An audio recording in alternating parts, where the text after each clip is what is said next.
নমস্কার, CNN24 এর পক্ষ থেকে আমি প্রত্যেক দর্শককে স্বাগত জানাচ্ছি।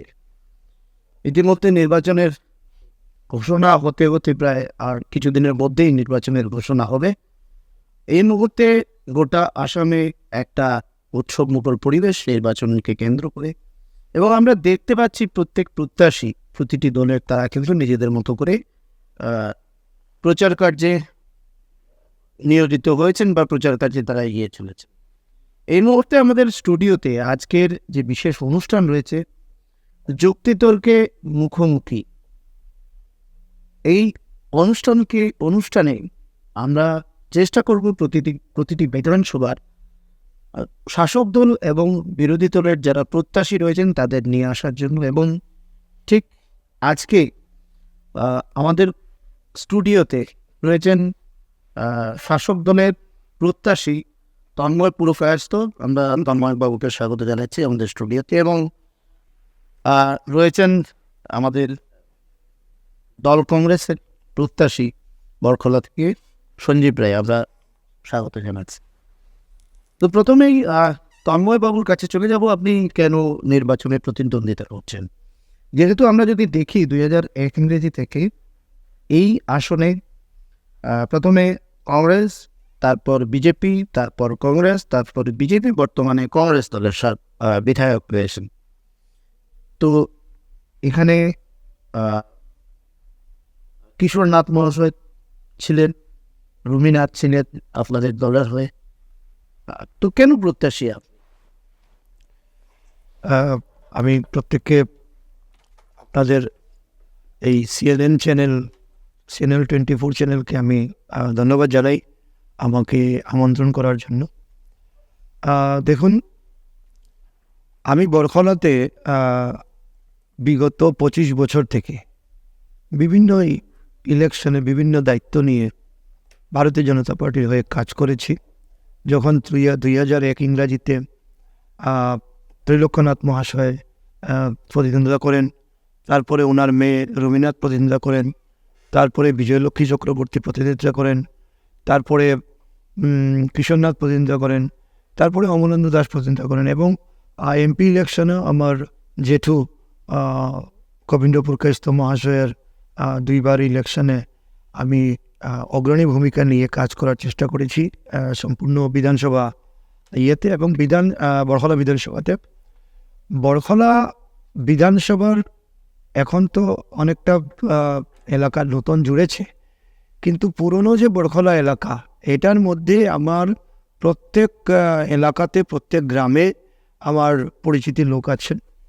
এবং এবার দেখেছি অ্যাকচুয়ালি কী হয়েছে, কথার থেকে কথাটা আসলো যে বরখলাতে যে বিধায়ক এখন আছেন, এই বিধায়ককে আমরা তো গতবার সামান্য ভোটে হেরেছি। অমলেন্দু দাস টিকিট পেয়েছিলেন, সামান্য ভোটে আমরা হেরেছি। এবং দেখেছি গত 5 বছরে আমরা এই বিধায়ককে কোনো অগ্রণীভাবে কোনো ভূমিকা নিতে আমরা বরখলাকে দেখিনি। এবং এটার জন্য অন্যান্য বিধানসভা যেরকম লক্ষ্মীপুর বা উদারবন, শিলচর, এই 2-3টে বিধানসভা কাছাড় জেলার মধ্যে যেভাবে এগিয়ে গেছে, আমি মনে করি সেইভাবে বরখলা পিছিয়ে গেছে। বরখলাকে আমরা যদি অন্য বিধানসভার সাথে তুলনা করি, তাহলে বরখলা 25 বছর পিছানো একটা বিধানসভা। এই আমি আগেও বলেছি, সব জায়গাতে কথা বলছি, যে বরখলাতে যদি কোনো কেউ বিধায়ক হন, তাহলে ওনার 30 বছরের হিসাব নিয়ে কাজ করতে হবে। 5 বছরের জন্য হিসাব করলে হবে না, যে 5 বছরে আমি বিগত 30 বছরের বিষয়টাকে মেকআপ করব, সেই উদ্দেশ্য নিয়ে অ্যাকচুয়ালি এগোতে হবে। এবং আমি মনে করি যে বরখলাতে আমার যে কমিউনিকেশন আছে, যে ডিপার্টমেন্টগুলোর সাথে আমার যেভাবে যোগাযোগ ব্যবস্থা আছে, সেখানে আমি চাইলে এটাকে 30 বছরে অন্যান্য বিধানসভার সাথে একটা টেক্কা দিয়ে এগিয়ে নিয়ে যেতে পারবো। সঞ্জীব দাস, এই সূত্র ধরেই এগোবো। তন্ময়বাবু বলছেন যে 25 বছর পিছিয়ে গেছে এই বরখলা, তো এর জন্যই কি নির্বাচনে প্রতিদ্বন্দ্বিতা করা মনোনয়ন প্রত্যাশী আপনি? 25 বছর পিছিয়ে যাওয়া উনি সেটা কাউন্ট করেছেন। 20 বছর পিছিয়ে গিয়েছিল আমাদের কিশোরনাথ মহাশয় আমলে, এবং হয়তো অনেক আরও 5 বছর লেট করেছেন। যদি 20 বছর ধরেন যে কিশোরবাবুর বিধায়ক থাকাকালীন বরকলা পিছিয়ে গেছে, তাহলে আমি সমর্থন জানাচ্ছি। এবং যে সমষ্টির উদাহরণ দিলেন, উদারবন লক্ষ্মীপুর, আমরা তো শুনতে পারি যে উদারবনের হয়তো বিধায়ক এবার নমিনেশনই পাবেন না। তো যদি উনি এত ভালো কাজ করেছেন, তাহলে উদারবন্দের বিধায়ক মাননীয় মীর সোম মহাশয়ের মনোনয়ন নিয়ে এত চর্চা কেন চলছে, এটা আমার একটা প্রশ্নবোধক চিহ্ন রয়ে গেল।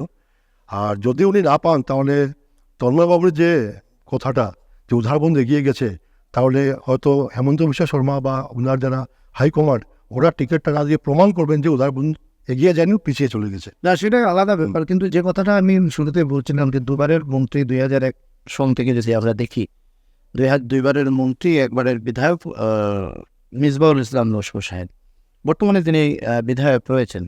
আমার প্রশ্নটা ছিল, এর কারণেই কি আপনি মনোনয়ন প্রত্যাশী? বরখলাতে হয়তো অনেকটাই বলবো যে গত ফ্লাডের সময় আমরা দেখলাম যেখানে গেছেন তিনি অনেকটা প্রতিবাদের মুখে পড়েছেন। এর জন্যই কি বরখলাতে আপনার মনোনয়ন প্রত্যাশা? দেখুন, বিধায়ক হয়ে আপনি প্রত্যেক ব্যাপারে আপনি প্রিপেয়ার থাকা দরকার, যে আপনার উপর হয়তো কেউ সমালোচনা করতে পারে, কেউ প্রশংসাও করতে পারে। কিন্তু হ্যাঁ, এটা কিছু আমি সমর্থন করছি যে কিছু জায়গায় খামতি রয়েছে, যে কারণে বিগত ফ্লাডের সময় হোক বা করোনার সময় হোক আমরা প্রতিবাদ পেয়েছি, লোকরা করেছে বা নাগরিকরা করেছে। আমার মনে হয় একটা বিধায়কের সার্টিফিকেশনটা ইন্ডিভিজুয়ালি না করে সেই সমষ্টির লোকরা করবে। যদি আপনার মনে করেন যে প্রত্যেক জায়গাতে প্রতিবাদ হচ্ছে, তাহলে নিশ্চয়ই বিধায়ক ফেল করেছেন। আর যদি মনে করেন যে প্রতিবাদ হচ্ছে না, লোকরা সমর্থন করছেন, তাহলে আমরা মনে করবো যে 100% সফল না হলেও একটা পার্ট উনি সফল হয়েছেন। আমার এই ব্যাপারটা এখানে হচ্ছে যে ডিলিমিটেশনের পরে যে ডেমোগ্রাফিটা হয়েছে বরখলার, আমি প্রায় 35 ইয়ার্স থেকে 1990-তে আমি NSY জয়েন করেছিলাম জিসি কলেজে। তখন তো গ্যাস 2026, অলমোস্ট মানে 35 ইয়ার্স কমপ্লিট হয়েছে। আমি কিন্তু একটা সৈনিক হিসাবে, কারণ আজকের ডেটে যারা কংগ্রেস করছে, আমরা যদি বলি ওরা ওয়ার্কার, তো ওয়ার্কার বললে অপমান হবে। আজকে ওরা যোদ্ধা। আজকে বিজেপির এই অ্যাগ্রেশনের বিরুদ্ধে ওরা কথা বলছে, কাজ করছে। সেই মানে কিউতে সেই লাইনে আমিও আছি। এবং আমি 2005 থেকে বরখলা নিয়ে কাজ করে আছি। যুব কংগ্রেসের সময় আমি টি গার্ডের ইনচার্জ ছিলাম, আমি 8টা ব্লকের ইনচার্জ ছিলাম। এইভাবে সে সময় থেকে কাজ করে আসছি, এবং 2016-তেও আমি বরখলাতে দাবি করেছিলাম। এবং আজ অবধি আমার প্রত্যেক অঞ্চলের সাথে, প্রত্যেক ভাষাগোষ্ঠীর সাথে, প্রত্যেক ধর্মীয় গোষ্ঠীর সাথে, প্লাস চা বাগান অঞ্চল বিশেষ করে আমার একটা সম্পর্ক রয়েছে, সুসম্পর্ক রয়েছে। এবং এখন নতুন যে এরিয়াগুলো ডিলিমিটেশনে ঢুকেছে, আমরা একটা বড় আকারের বরখলা দেখতে পাচ্ছি। সেখানে আমার একদম ফ্যামিলির মতন ওরা, কারণ আমি কাজ করে গেছি। এই কাজের বদলত প্রত্যেক জায়গা থেকে একটা আমার প্রতি একটা সবার একটা বিশ্বাস ছিল, সবাই একটা আহ্বান করেছে যে বরখলায় আমি কংগ্রেস প্রত্যাশী হিসাবে মাঠে নামবো। এবং আমি বিগত 4-5 বছর ধরে কাজ করে যাচ্ছি। সবার সহযোগিতা, সমর্থন এবং যেভাবে ওরা আমাকে নিয়ে মাঠে নামার একটা সুযোগ করে দিয়েছে, আমি সবাইকে ধন্যবাদ জানাচ্ছি। এটাই আমার মূল কারণ, মূল সম্পদ, গুরুজনদের আশীর্বাদ এবং বরখলাবাসীর সহযোগিতার আশ্বাস পেয়ে আমি মাঠে। মনোনয়ন প্রত্যাশী হিসেবে আমরা দেখতে পাচ্ছি অবশ্যই বিধায়ক মিসবাউল ইসলাম লস্কর তো থাকবেনই, পাশাপাশি অমিত কালোয়ারের নামটা শোনা যাচ্ছে বেশ বিশেষ করে। তো এই অমিত কালোয়ার প্রার্থী প্রত্যাশী হিসাবে বা বিধায়ক মিসবাউল ইসলাম লস্কর, তাদের ব্যাপারে আপনার? দেখুন, মনোনয়ন চাওয়ার সবারই অধিকার আছে। আমি আবার বললাম না, ডেমোগ্রাফিটা ওভাবে তৈরি হয়েছে যে আমরা উৎসাহিত হয়েছি, বা আমাদের সমর্থকরা, আমাদের যারা ওয়েল উইশাররা আছে, আমাদেরকে উৎসাহিত করেছে। এবং আমরা দেখেছি যে আমরা যেভাবে বিগত 30 বছর কাজ করেছি পার্টির জন্য, আমার পার্টির যারা শুভাঙ্গীরা আছেন, আমার সঙ্গে যারা আছেন, বা আমাকে যারা সমর্থন করেন, ওদের সাহসটা নিয়েই আমি এগিয়ে যাচ্ছি। এবং ব্যাপার হচ্ছে হাইকমান্ডের উপরে আমরা নির্ভরশীল, আমরা হাইকমান্ডের উপরে বিশ্বাসী। যেহেতু আমাদের হাইকমান্ড এটা বলিষ্ঠ পদক্ষেপ নেবে। এবং একটা ব্যাপার আছে যে 3 মাসের কংগ্রেস এবং 35 বছরের কংগ্রেস মধ্যে এবার হয়তো একটা কি বলবো, এটাকে একটা যারা সিলেকশন করবেন, ওদের কাছে এই সার্টিফিকেশনটা আছে যে 3 মাসের প্যাকেজ কংগ্রেস আর 35 ইয়ার্সের ডেডিকেশন কংগ্রেস। এটা বাকি এই 3 মাসের প্যাকেজ কংগ্রেসটা বলতে মানে হয়তো কেউ 3 মাস আগে এসেছে, হয়তো কেউ 6 মাস আগে এসে হয়তো একদিন কাজ না করেও সরাসরি বিধায়ক হওয়ার জন্য এসে গেছে। তো এটা একটা ব্যাপার। আমরা দলকে বাঁচাবার জন্য, দেশকে বাঁচাবার জন্য, দশকে বাঁচাবার জন্য আমরা পার্টি করে যাচ্ছি। বিধায়ক হই না হই এটা পরবর্তী ব্যাপার। যেহেতু আমাদের অধিকার আছে, আমাদের সেই দক্ষতা আছে বলে আমরা আজকে মাঠে নেমেছি। শুধু বিধায়ক হওয়ার জন্য কিন্তু আমরা পার্টিতে আসিনি বা পার্টি বদল করিনি। আর সবচেয়ে বড় ব্যাপার, বাকি বরখলাবাসী সিদ্ধান্ত নেবে ডেডিকেশনের উপরে। আর আমাদের হাইকমান্ডের উপরে পুরো বিশ্বাস আছে যে একজন একনিষ্ঠ যোদ্ধা হিসাবে যেভাবে 35 ইয়ার্স কংগ্রেসের পতাকা হাতে নিয়ে গেছি, আজও নিয়ে যাচ্ছি, এবং আমার যেদিন শেষ নিঃশ্বাস ত্যাগ করবো সেদিন পর্যন্ত আমার পতাকা কংগ্রেসের হাতেই থাকবে। অবশ্যই 3 মাস প্যাকেজ কংগ্রেসের কথা বললেন আপনি, সেটা নিয়ে পরে আবার কথা বলবো। একটি মুদ্রা বলবো আমি, একটি দাবি বলবো, বা বরখলার বিশেষ যে আমি দুজনকেই প্রশ্নটা করবো। বরখলার যদি দিকে আমরা তাকাই, গত প্রায় 25, 30, 40 বছরে বরখলা গোটা বিধানসভাটা একটা রাস্তার উপর প্রায় গোটা বরখলা বিধানসভা কেন্দ্র। ডিলিমিটেশনের পর দেখা যাচ্ছে বরখলার যে ভৌগোলিক অবস্থান সেটা অনেক একটা কঠিন ব্যাপার হয়ে দাঁড়িয়েছে। বরাক নদীর ডান এবং বাম পাশের যে বরখলা, ডান দিকে অনেকটাই আগের বরখলা, পুরনো বরখলা, এবং বাঁদিকের যে বরখলা সেটা শ্রীকুনা হয়ে আলমবাগ, হ্যাঁ, এবং তাপাং, এখানে চাতলা হাওর রয়েছে, মধ্যে পাহাড় রয়েছে। তো এই বরখলার যোগাযোগ ব্যবস্থা আমরা সেই অর্থে দেখিনি। প্রথমে আমি তন্ময় বাবুকে প্রশ্ন করবো, আপনার দলের বিধায়ক দুজন ছিলেন সেখানে 10 বছর, আর বর্তমানে যেভাবে উন্নয়নের ডাবল ইঞ্জিনের সরকার চলছে, আপনারা যেমনটা দাবি করছেন, এক্ষেত্রে কিন্তু বরখলাকে আমরা দেখতে পাচ্ছি উন্নয়নের ক্ষেত্রে, বিশেষ করে যোগাযোগ ব্যবস্থার ক্ষেত্রে আপনারা কিন্তু অনেকটাই পিছিয়ে রয়েছে। এই যোগাযোগ ব্যবস্থা নিয়ে আপনার কি, আপনি কি বলবেন? না, বরখলার যোগাযোগ ব্যবস্থা তো আমি আগেও বললাম যে যোগাযোগ ব্যবস্থা যে পরিমাণে পিছিয়ে আছে, কারণ আগে যেভাবে যোগাযোগ ব্যবস্থা তৈরি হতো, যখন পর্যন্ত 2016-এর আগে যখন কংগ্রেস গভর্নমেন্ট ছিলেন, তখন পর্যন্ত যোগাযোগ ব্যবস্থা বরাক ভ্যালিতে আমরা বলতাম যে এটা দ্বিতীয় মায়ের দ্বিতীয় সন্তান, দ্বিতীয় মায়ের দ্বিতীয় সন্তান, ভারতবর্ষের দ্বিতীয় মায়ের দ্বিতীয় সন্তান বলি আমরা। দ্বিতীয় মাকে যে আমরা আমাদের নর্থ ইস্টকে দ্বিতীয় হিসাবে ধরা হতো, ওরা মেইন মা সব ভারতবর্ষ, দ্বিতীয় মা নর্থ ইস্ট। এবং নর্থ ইস্টের মধ্যে যখন আসি, বা গুয়াহাটির মধ্যে বা আসামের মধ্যে যখন আমরা আসি, তখন দেখা যায় বরাক উপত্যকাকে দ্বিতীয় সন্তান হিসাবে ধরা। তো আমরা দ্বিতীয় মায়ের দ্বিতীয় সন্তান ছিলাম। সেই জায়গার থেকে আমাদের এই বরাক উপত্যকাকে, আসামকে, নর্থ ইস্টকে নরেন্দ্র মোদীজির নেতৃত্বে একটা এক সূত্রে বাঁধার একটা চেষ্টা করা হয়েছে 2014 সন থেকেই, এবং এটা বাস্তবায়িত শুরু হয়েছে 2016 সন থেকে। এবং 2016 সন থেকে 2021 পর্যন্ত যিনি বিধায়ক ছিলেন, ওনার কাছে সাফিসিয়েন্ট ফান্ড দেওয়া হয়েছে, সাফিসিয়েন্ট স্কোপ দেওয়া হয়েছে যে উনি রাস্তাগুলোকে তৈরি করবেন, এবং উনি কিছুটা তৈরি করা শুরু করেছেন। সেই সময় উনি চেঞ্জ হয়ে যান, এবং দেখা যায় যে বিগত 5 বছরে যে রাস্তাঘাটগুলো বনেছে, এর 90% রাস্তাঘাটই কিন্তু সেই সময়ের স্যাংশন করা, 2016 to 2021-এর মধ্যেই স্যাংশন করা রাস্তাঘাটগুলো। তো এই রাস্তাঘাটগুলোকে এখন কি করা হলো 2021-এর পরে যে জিনিসটা চেঞ্জ হয়েছে বরখলাতে, যেহেতু এখানে আমাদের বিধায়ক নেই, সেই কারণে যে কন্ট্রাক্টর ওখানে কাজ করতে আগের থেকে আগ্রহী ছিল, সে আগ্রহী কমিয়ে দিল। সে বলল যে আমি এখানে বিধায়ক নেই, আমি পেমেন্ট পাবো কিনা। তারপরে যারা এখানে আগ্রহী হলো, এর মধ্যে যারা কংগ্রেসের সঙ্গে যুক্ত কয়েকজন কন্ট্রাক্টর এখানে কাজ করা শুরু করলো। এরা ম্যাসিভ করাপশন করেছে। আমি তথ্য তুলে আমি ডিপার্টমেন্টাল না সেটা হচ্ছে দুটো বিষয় সামনে আসছে। একটা হলো গিয়ে যে বিধায়ক কিশোরনাথ সেখানে কাজ করেছেন, বিধায়ক কিশোরনাথের, দেখুন, দ্বিতীয়ত হলো আপনি যে কথাটা বলছেন, দ্বিতীয়ত হলো যে মুখ জিনে মুখের ডাল একটা কথা রয়েছে আমাদের বাংলার এখানে।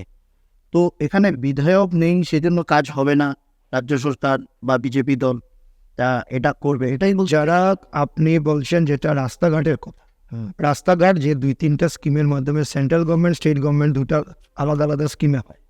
তা রাস্তাঘাটের যে ব্যাপারটা সেন্ট্রাল থেকে যেগুলোকে স্যাংশন করা হয়েছিল কিশোরনাথের সময়ে, আমাদের বিধায়ক থাকার সময়ে, এই রাস্তাঘাটগুলোকে যেভাবে ইমপ্লিমেন্ট করার কথা ছিল, কারণ স্যাংশন আজকে হলে পরে ইমপ্লিমেন্ট হতে 2 বছর, 4 বছর, 5 বছর লাগে। সেখানে যখন ইমপ্লিমেন্টের সময় আসে তখন তো বিধায়ক চেঞ্জ হয়ে যায়। তখন থেকে 2021 থেকে যেভাবে এটাকে নেগলেক্টিং অবস্থায় নেওয়া হয়েছে। প্রত্যেকটা রাস্তাঘাট পিএমজিএসওয়াই এর একটা রাস্তাঘাট ঠিক নেই বড়খলা কনস্টিটিউন্সিতে, due to lack of intervene of Congress MLA. না শুধু সেখানে তো বিজেপিরও ছিলেন, তো আপনি কিন্তু আপনার তথ্যে আপনি এটাই বলতে চাইছেন 2001 থেকে আমরা যেটা দেখছি সেটাতে কিন্তু এখানে যারাই বিধায়ক হয়েছেন তারা সঠিকভাবে বিধায়ক তো একজনই কংগ্রেস থেকে হয়েছেন, মিসবাউল ইসলাম। আর তো রুমিনাথ একবার হয়েছিলেন, কিশোরনাথ তো ভারতীয় জনতা পার্টি থেকে হয়েছে। হ্যাঁ সেটাই বলছি আমি। তো আমি তো সেটাই বলছি, ভারতীয় জনতা পার্টির যখন বিধায়ক উনি হন, তখন ভারতীয় জনতা পার্টি কোনো বিধায়ক হলে পরে উনি বিধায়ক হিসাবে কাজ করেন, উনি পার্টি হিসাবে কাজ করেন। সঞ্জিত দা কি বলবেন আপনি? দেখুন, উনি যেভাবে বললেন যে 2016 আগে দ্বিতীয় মার দ্বিতীয় সন্তান, 16 পরে দ্বিতীয় মার তৃতীয় সন্তান হয়ে গেছে। কারণ আমরা দেখলাম বিগত যে সাংসদ ছিলেন রাজদীপ রায় মহাশয়, আপনার সমগ্র বড়খলা ঘুরে আসুন।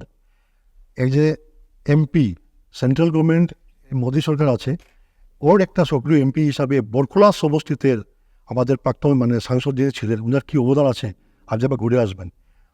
সেকেন্ড কথা হচ্ছে, যদি কিশোরবাবু এত ভালোই কাজ করেছিলেন 16 থেকে 21, তাহলে 21 ওনাকে মনোনয়ন কেন দেওয়া হয়নি?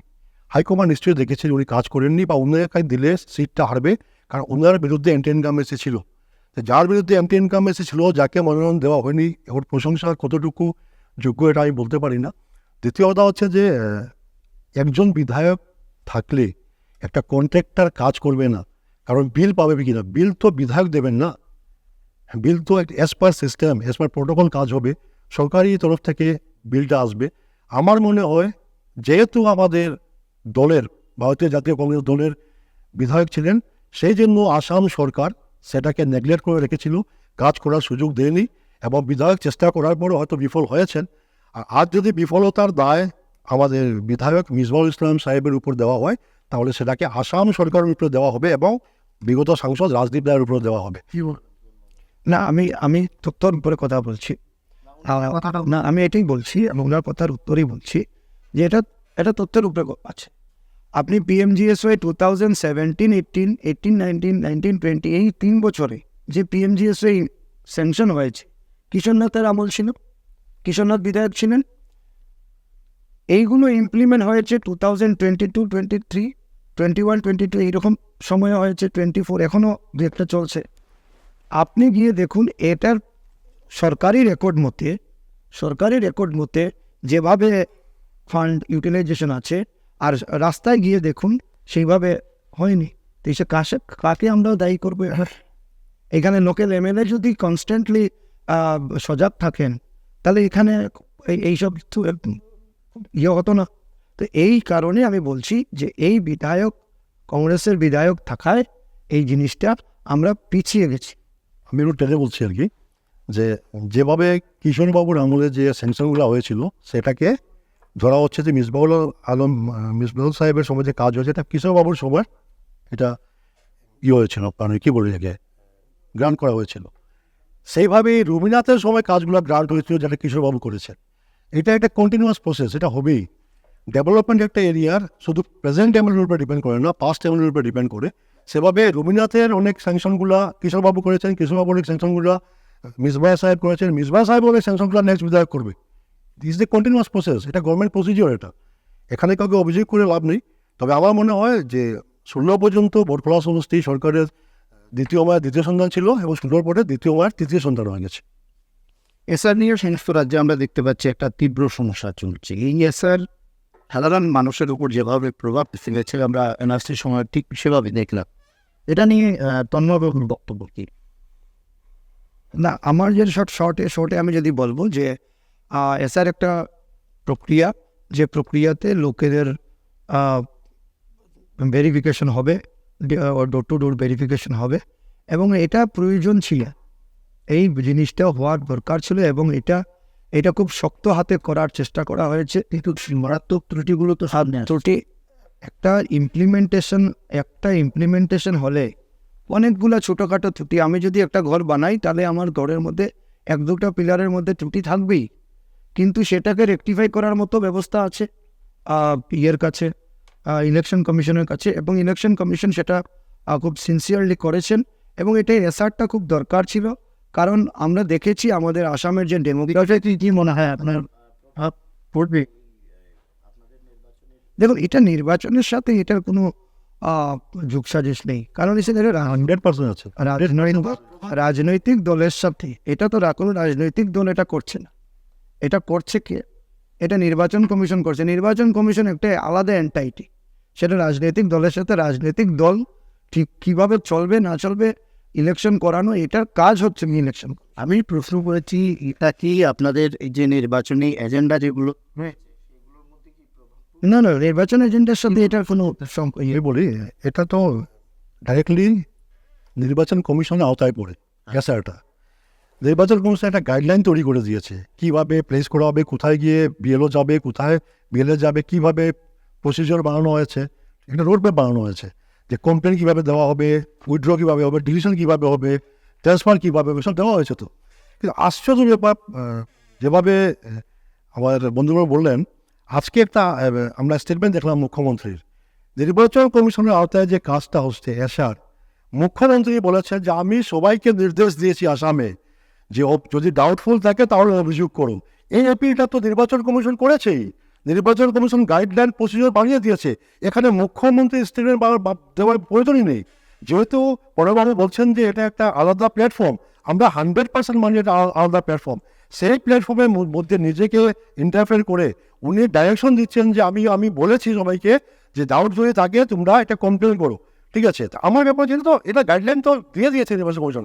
মুখ্যমন্ত্রী বলার পরে কী হয়েছে আপনারা দেখেছেন, গভর্নমেন্ট অফিসিয়াল বিএলও জনসম্মুখে দাঁড়িয়ে বলছে এই কাজ করা হয়েছে, অমুকজন অমুকের নামে অভিযোগ করেছে, নাম ডিলিট করার আমি করতে পারবো না, যেহেতু আমি দেখেছি সেই ব্যক্তি কিন্তু স্বীকার করেছে উনি কেউ নামে কমপ্লেন দেননি। এই পর্যায়ে আমরা দেখেছি, কারণ এই সাহসটা ওরা পেয়েছে মুখ্যমন্ত্রী ডাইরেকশন দেওয়ার পরে।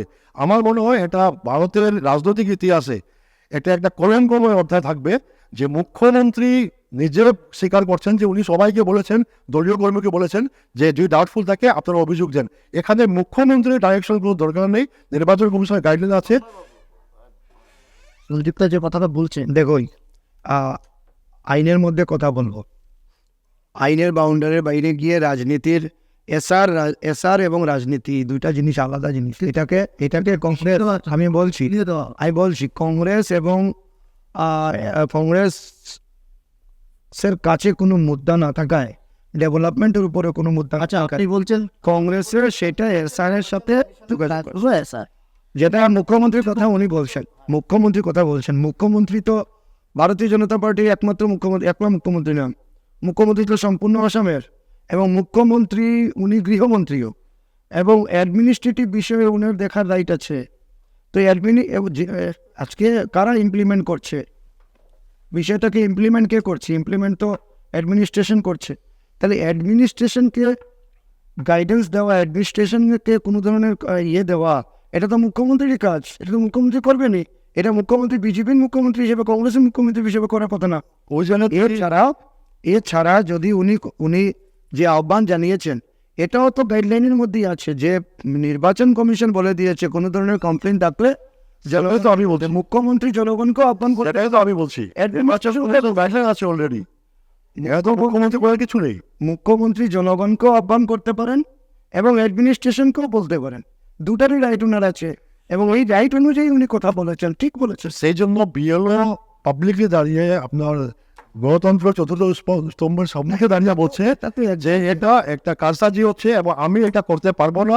As a honest citizen of India আমি লায়েবল, আমার গুরুদায়িত্ব রয়ে গেছে, আমি এরকম কারসাজিতে সমর্থন করবো না বলে ওনার উপরে এখন অ্যাকশন হচ্ছে। যারা মেসেঞ্জারের ভিতরে আছেন, কাজ করছেন, যারা অনেস্টিতে কাজ করছেন, ওদের উপরে এখন অ্যাকশন নেওয়া হচ্ছে। আর কি বলবো, আমরা এমন দেশে আছি যে একজন ভদ্র মহিলাকে পুশব্যাক করা হলো বাংলাদেশ, এবং মহামহিম সুপ্রিম কোর্ট ওই মহিলাকে ইন্ডিয়ান সার্টিফাই করে ওকে আবার ব্যাক করে এনেছে। যে আমরা কোন দুনিয়াতে বসবাস করছি যে মহামহিম সুপ্রিম কোর্ট সেই মহিলাকে ভারতে আনছে ভারতীয় বলে, যাকে আসাম সরকার বিদেশি বলে পুশব্যাক করেছে। আমরা এসআরএন বিষয়টি এই জন্য একটু টেনেছিলাম যাতে বর্তমান সময়ে এসআরএন এর যে সমস্যাগুলো হচ্ছে তাদের কি বক্তব্য রয়েছে, ওনাদের কি বক্তব্য রয়েছে সেটা তুলে ধরার জন্য। বলছিলাম আমি বরখলা বিধানসভা কেন্দ্র, দুজনের কি পরিকল্পনা রয়েছে এই বরখলা বিধানসভা কেন্দ্রকে নিয়ে? সঞ্জীব বাবু। আমরা সবসময় পজিটিভ ওয়েতে ফ্রেম অফ ওয়ার্ক মাইন্ড নিয়ে চলি। আমরা যখনই কোনো কাজ করি একটা রোড ম্যাপ নিয়ে করি। তো যেভাবে পড়াও বলেছেন যে আমরাও একটা রোড ম্যাপ নিয়ে চলছি, যে বরখলা যেভাবে ডেভেলপড হওয়ার কথা ছিল আজ অবধি হয়নি। এখানে আমি কোনো বিশেষ দলের কোনো বিধায়কের কথা বলবো না, এস্টার ইয়ার্সে যারা ছিলেন বিধায়কের সেইভাবে গুরুত্ব সহকারে কাজ হতে হয়নি।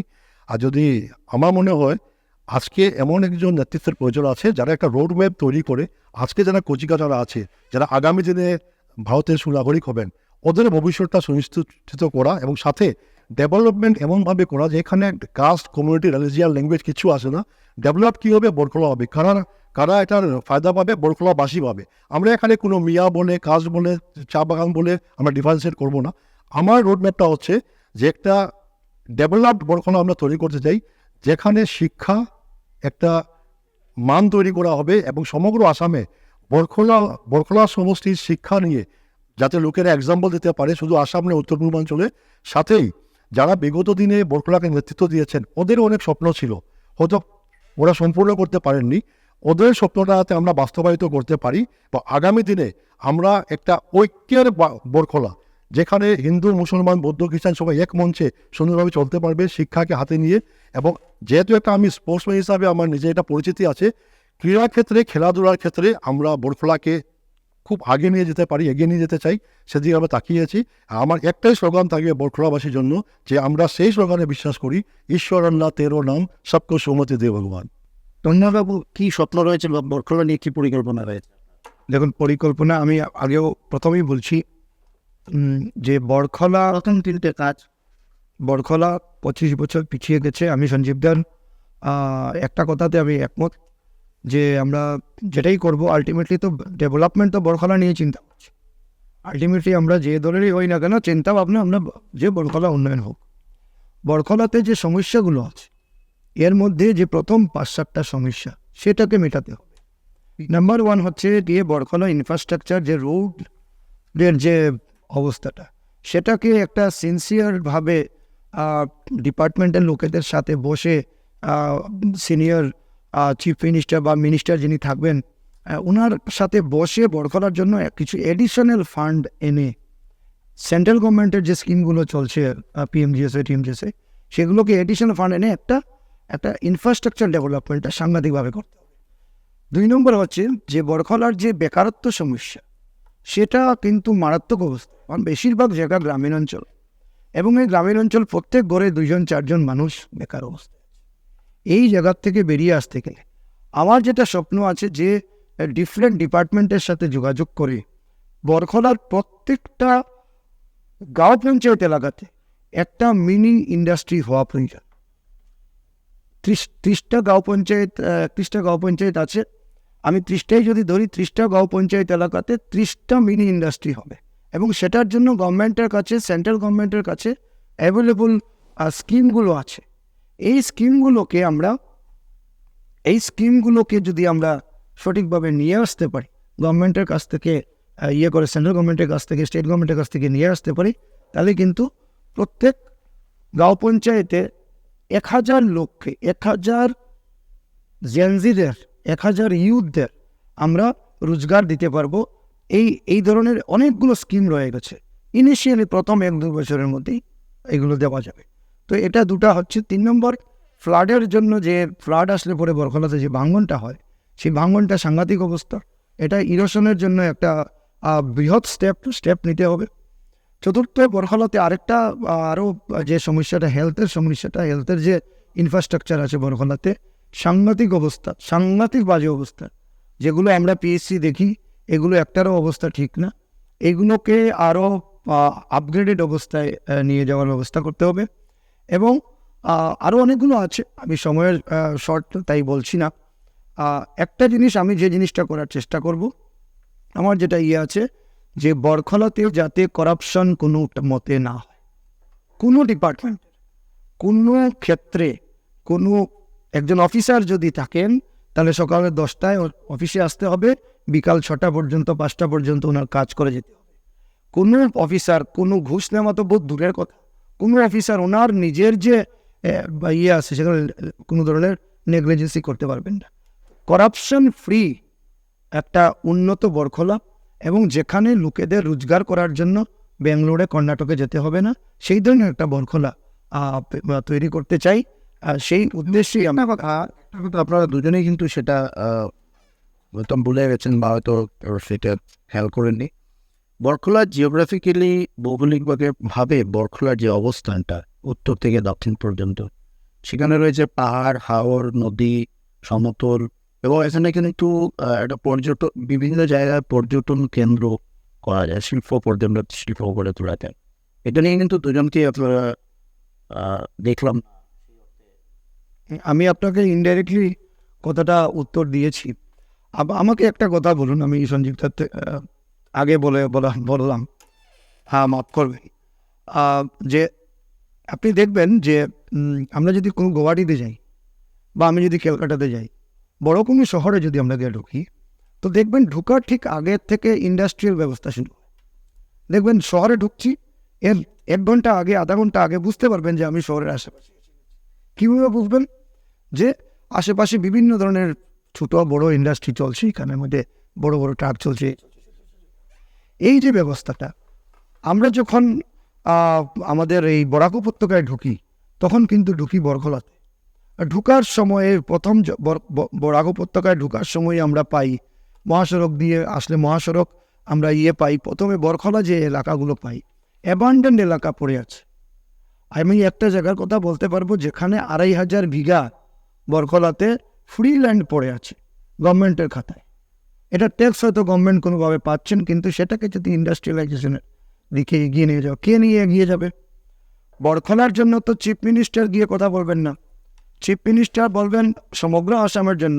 স্পেসিফিক বরখোলার জন্য যদি বলতে হয়, তাহলে বরখোলার যে যিনি বিধায়ক, উনি গিয়ে বলবেন বিভিন্ন ধরনের বড় বড় ইন্ডাস্ট্রিয়ালিস্টদের সাথে, উনি গিয়ে কথা বলতে হবে। তো আমি যদি সেইভাবে বরখোলার বিধায়ক হই, তাহলে আমার যেটা থাকবে যে বরখোলা যখনই মানুষ ঢুকবে বরখোলার দিকে রেলে চেপে অথবা দেখতে পায় যাতে যে বরখোলার 2 পাশে রেলওয়ে এবং পাশে যাতে বড় বড় ইন্ডাস্ট্রিয়ালিস্ট যারা আছেন ওরা যাতে এসে জমিন পায় এবং এখানে যাতে ইন্ডাস্ট্রি গড়ে এবং বরখোলার ছেলেদের মেয়েদের যাতে কর্মসংস্থান হয়, সেটা ব্যাপার। আচ্ছা, আপনি যে শেষে ওনার সঞ্জীবদার কথা, সময়ের একটা ব্যাপার থেকে যায়। সঞ্জীবদা, আমি আপনার থেকেই জানতে চাইব, তা ধরুন দল আপনাকে টিকিট দিল না, এই ক্ষেত্রে আরও যারা প্রত্যাশী রয়েছেন তাদেরকে দল টিকিট দিল, এই ক্ষেত্রে আপনার পদক্ষেপটা কী থাকবে? দেখুন, আমাদের হাইকমান্ডের উপরে আমাদের পুরো বিশ্বাস আছে এবং আমাদের নিষ্ঠার উপরে হাইকমান্ডের বিশ্বাস আছে যে যারা 2014 পর থেকে আজকে অবধি কংগ্রেসের পতাকা ধরে এগিয়ে যাচ্ছেন, যে তুফানকে ফেস করছেন, সেই সৈনিক, শুধু আমার কথা বলছি না, এরকম অনেক সৈনিক আসামে আছেন যারা কঠিন থেকে কঠিন পরিস্থিতিতে ওরা বিমুখ হননি, ওরা ট্র্যাক চেঞ্জ করেননি এবং আজ অবধি ওরা যুদ্ধ করে যাচ্ছেন।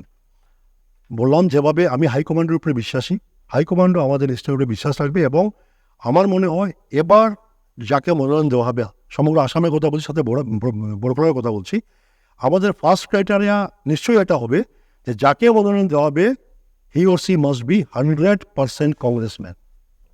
বাকি ক্রাইটেরিয়া সেকেন্ড থেকে আরম্ভ হবে। ফার্স্ট ক্রাইটেরিয়া থাকবে 100% কংগ্রেসম্যান, কারণ আমরা সবার সম্মুখে দেখেছি কমলাক্ষতে প্রকাশর ঘটনা, আমরা দেখেছি সিদ্দিক আহমেদ সাহেবের ঘটনা দেখেছি।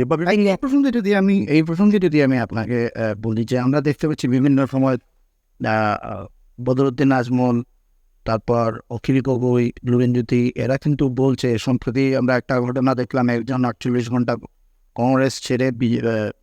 কংগ্রেস দলে যোগদান করে কংগ্রেস ছেড়ে তারপর বলছেন যে কংগ্রেস দল বিজেপির হয়ে কাজ করছে।